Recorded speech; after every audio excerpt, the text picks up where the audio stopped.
Good morning. Today I had another rough night of sleep. I was up since 2 a.m. It's Monday morning. I'm on my way to work. I feel fine now, but it was pretty rough during the night. Basically, what happened, this is one of the side effects of testosterone replacement therapy. I forgot to take my testosterone yesterday. It was Sunday. It was a busy day. And when the testosterone gets too high or too low, it causes me problems with anxiety or insomnia. So I woke up in the middle of the night and my arms felt like they were burning, which again is probably associated with metabolic syndrome. My kidneys and sugar levels probably were off. Not really sure. Nobody really knows. The doctors don't know. But that would be my guess. And regardless, I couldn't sleep. So I got up. I tried to meditate. Basically, the best way I know how to deal with insomnia, which I've got a lot of experience with, is I just meditate. I lay there and I focus on my breathing, and I find my heartbeat in my chest and my mind's eye, and I pray the Jesus prayer: Lord Jesus Christ, have mercy. And with every heartbeat, Lord, I say a word: Lord Jesus Christ, have mercy. Usually have mercy, I say, together with one heartbeat. And that's what works for me. It's called the Hesychist method, and it's something that's been practiced in the Orthodox Church for Orthodox Christianity for hundreds and hundreds of years. I find that to be extremely peaceful and relaxing, and that way I'm not anxious about not being able to sleep. And a lot of times I'll naturally drift off to sleep after doing that for a while, but last night my thoughts kept wandering off. Excuse me. And that's what happens when you meditate. You'll have intrusive thoughts that'll capture your mind for a bit. You just have to, part of guarding your heart, you just have to pay attention to that and acknowledge it, and then gently redirect yourself back to saying the Jesus prayer or whatever you're meditating on. So if you're having anxiety or stress or depression or pain or any of those things, that's what I recommend you do. You try to do that. And definitely being a part of the church and participating in the sacraments is a huge, huge help. There's just no replacement for it, in my opinion. And the teachings of the church, St. Paul says basically the same thing. So I was going to talk some more about hospice. King Solomon says the fear of God is the beginning of wisdom, and one of the primary ways people first start fearing God is the fear of death. God gives us all life. Everything good comes from God. And so the absence of God brings death and suffering, and that can be extremely violent and terrifying. The demons hate us with a passion. They really hate us and despise us. They're jealous. They don't like us. And they hurt us to try to hurt God. Now, the thing is that God protects us if we want to be protected, but He gives us a free will. So we have free will to do as we choose. Part of the consequences of the eating of the fruit of the tree of the knowledge of good and evil is that we learn the difference. And to protect us in that, God ran us out of the Garden of Eden so that we wouldn't be like the demons and permanently harm ourselves. So this allows us to make choices and learn from experience the knowledge between good and evil. And if we choose obedience with the fear of God, then we grow in His grace, and He dwells in us when we unite ourselves to Him in His church. If we go our own way and make up our own ideas about God and definitions that are not truly Him, and we put something else in His place and replace His teachings about how we should worship Him and how we should live with different ideas, then we suffer the consequences of that, which is some separation from Him. And that causes suffering, causes division, death, conflict, all those things. And unhealthiness, The consequences of sin are everywhere. We see it in the world. We're swimming in a toxic soup. And so there's a huge variety of things we all suffer in different ways. Broken families, stress of all different kinds, becoming slaves to our possessions, our jobs, our anxieties about what people think about us, all these types of things. So what does this have to do with hospice? Well, thinking about death all the time kind of puts things in proper perspective. And it's one of the recommendations of the Bible and the teachings of the saints, is to be mindful of death. And it sounds really negative and oppressive, but it doesn't have to be. In fact, if you've talked to people who have had near-death experiences, or people who have been dying of diseases and had numbered days, but then experienced a miracle of some sort and were able to live a longer life than expected, you'll find that they began to appreciate every little detail of every moment of life. And that in many cases, not always, but in many cases, even the suffering itself was something that was appreciated and they were grateful for. And it gave them a new appreciation of life. If you want to experience a taste of this, and I use that word on purpose,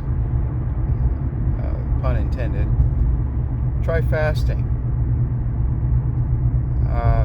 Go without food for 2 or 3 days, and then eat something like a carrot. And that carrot will taste like the best thing you've ever eaten in your entire life. And you'll have a whole new appreciation for carrots. Or short, or whatever it is that you decide to eat. Or shortly after that, you're going to probably satisfy your hunger in a variety of ways, and you'll lose that appreciation. Well, that's kind of the same thing that happens with us in being pure, purifying our lives and living for God. And when we don't practice abstinence and asceticism and fulfill our desires all the time, what ends up happening is you end up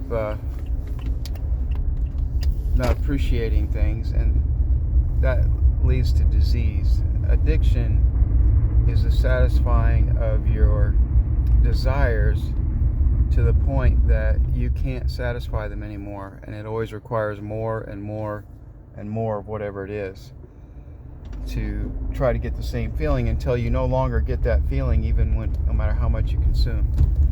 That's what addiction does. And then that addiction kills you, sometimes quickly, sometimes slowly.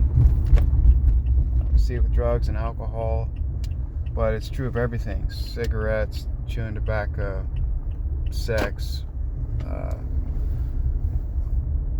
being liked by other people, being socially accepted by everybody becomes an addiction. Whatever you're talking about, money, power, all these things can become addictions to you, and those addictions kill you and other people around you, or at the very least, they cause suffering, which accumulated kills people. So, what can I tell you? I want to tell you some specific stories. I don't want to talk about me. Let's talk about some of the patients I've had. Oh, we'll talk about the healthcare system too. We'll start off. The first patient I remember having in hospice, I've had more patients than I can remember. A lot of times I can remember their faces and not their names, and sometimes I remember their names and not their faces, but regardless. The first one that I remember in hospice was a World War II veteran. And he went all the way through Egypt, and then he went up through Sicily, and then all the way up through Italy. He went all the way to Berlin. He survived the whole war. He said he didn't even get a scratch, I don't think. His canteen got hit once, and he got a ricochet off his helmet once, I think, if I remember correctly. Unfortunately, a lot of his buddies didn't have the same experience, and he had survivor's guilt. And so when he got home, he became an alcoholic, and he was abusive to his wife and children. And they were there, some of them. The oldest son was there, but his oldest son had so much contempt and hatred and anger towards him that he was very bitter. But at the same time, he loved his father extremely. I mean, this was not communicated to me, but I could see it. He loved his father so much, and he wanted his father's approval, but at the same time, he had a lot of negative feelings, and the other kids wouldn't even show up.